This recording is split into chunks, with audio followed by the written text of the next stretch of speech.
오늘 말씀 제목은 진리를 증언하시는 왕입니다. 오늘 우리가 함께 읽은 본문은 예수님께서 이제 빌라도 앞에 이제 불려가서 재판을 받으시는 장면이 기록되어 있습니다. 먼저 예수님은 이 대제사장인 가야바의 장인인 안나스에게 먼저 끌려가셨습니다. 그리고 그 후에 가야바에게 가셨고 오늘 본문에서는 이제 관정으로 끌려가십니다. 여기 28절에 말하고 있는 이 관정은 지방 총독의 이제 사령부를 말하고 있는 것이죠. 즉 주님은 당시 총독이었던 빌라도 앞으로 끌려오셨고 이제 빌라도 앞에서 재판을 받으십니다.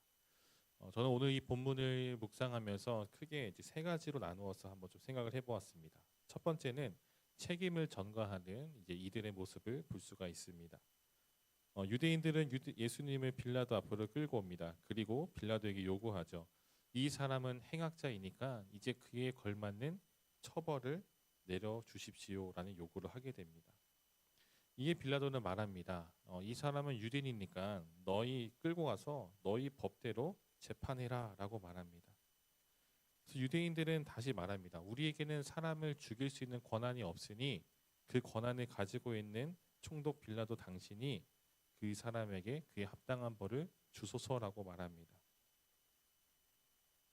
사실 제국의 속주에서 재판권과 사형권은 그곳을 다스리는 이 총독에게 있었습니다.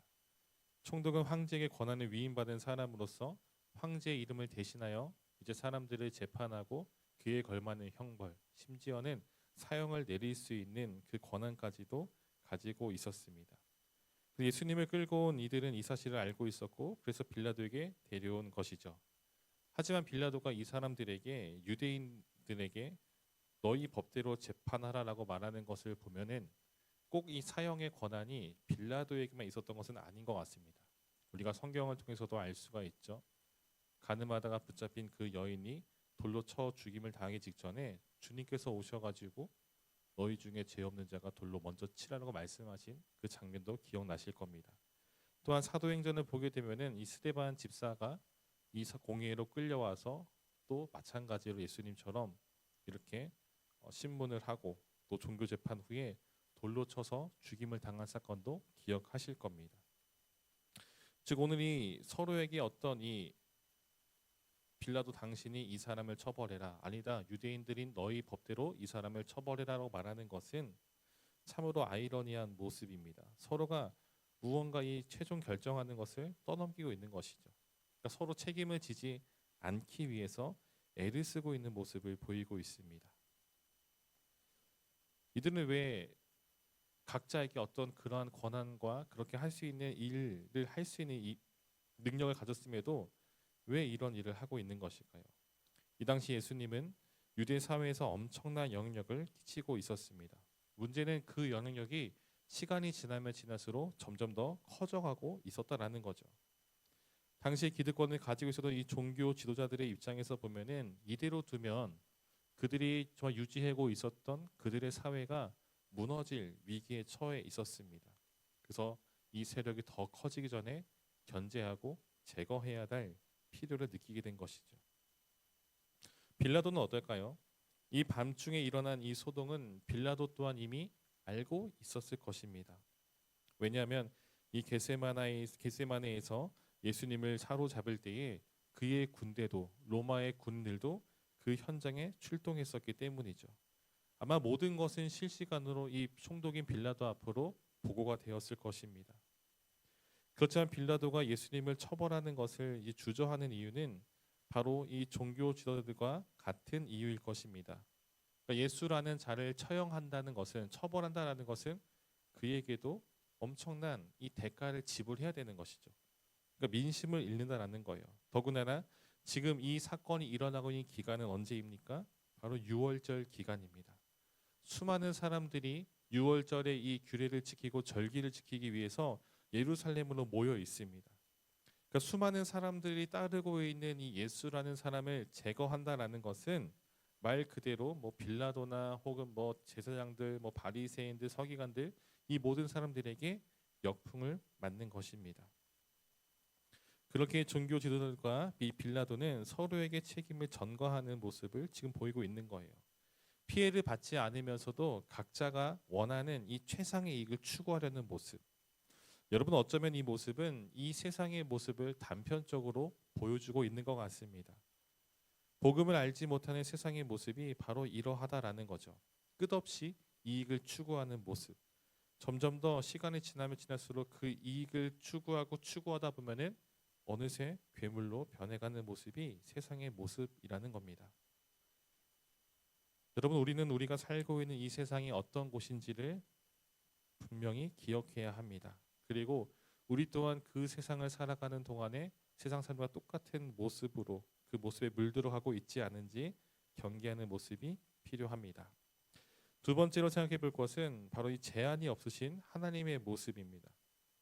이 밤에는 말도 안 되는 이 재판이 이루어지고 있습니다. 밤에 사로잡혀간 사람이 그 처형되기까지 만 하루도 채 걸리지 않았습니다. 로마는 강한 제국이면서 역사상 가장 정교한 법 중심의 사회였다고 합니다. 그러니까 오늘날 수많은 나라들의 이 법 체계에도 영향을 준 것이 바로 로마법입니다. 이처럼 정교한 법을 추구하는 이 로마에 있어서, 이 제국에 있어서 이 한 사람을 처형하는데 이토록 단시간에 이루어진 경우는 뭐 아예 없었던 것은 아니지만 흔한 경우는 아니었습니다.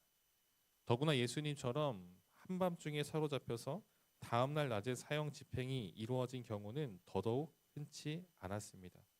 즉 오늘 이 사건이 벌어지고 있는 재판은 매우 비정상적인 재판이라는 것이죠. 이것만 보면은 악의 세력이 승리하는 것처럼 보이기도 합니다.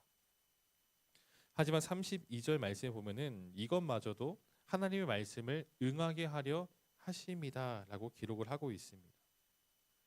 또한 주님은 이 빌라도 앞에서도 결코 자신의 억울함을 스스로를 정말로 그 변호하기 위해서 정말로 그렇게 호소하는 모습을 전혀 보이고 있지 않으시죠.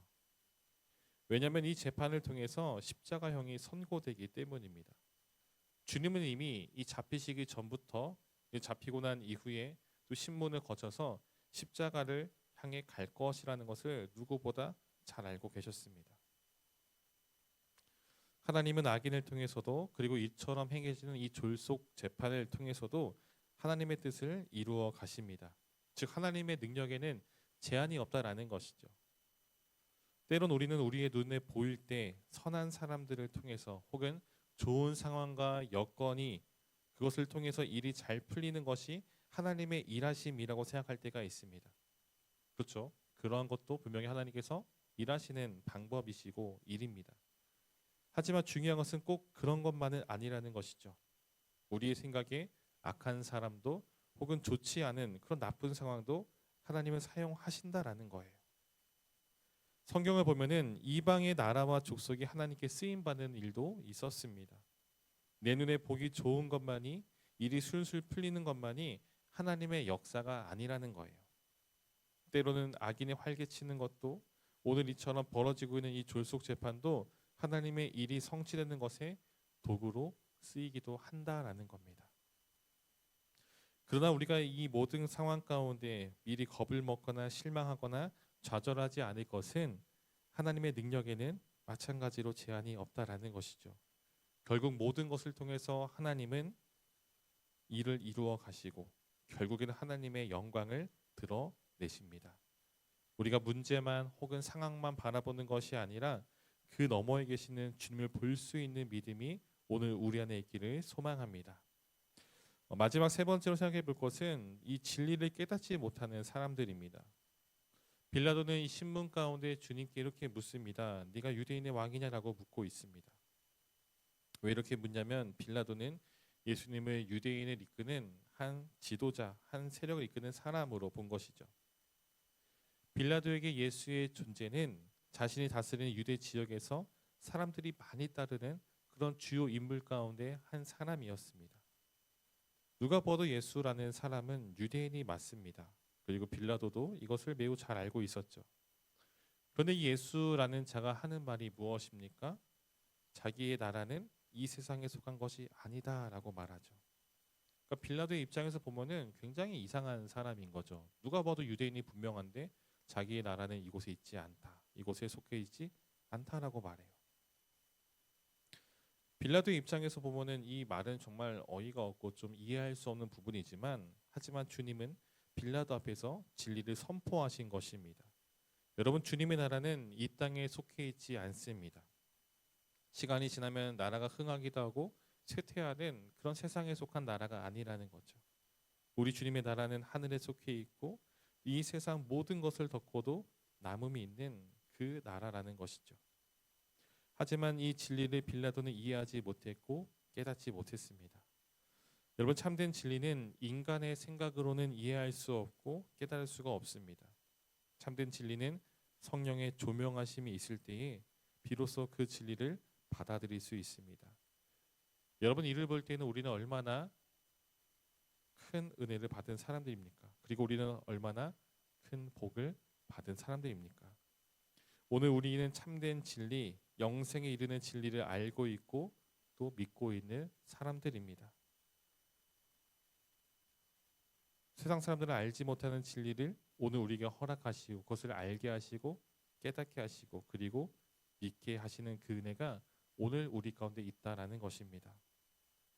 그렇게 오늘 우리에게 주신 이 복음을 우리가 더욱더 소중히 여기고 또 마음에 품고 또 복음의 능력을 붙들고 나아가는 삶을 살아가시기를 소망합니다. 또한 이 한 주 이 고난 주간을 통해서 다시 한 번 더 우리에게 주신 그 주님의 은혜와 사랑을 기억하면서 그 사랑에 다시 한 번 더 우리가 묵상하고 또 그 사랑 가운데 거하고 또 나아가는 모습이 오늘 우리 안에 있기를 주님의 이름으로 간절히 축원드립니다.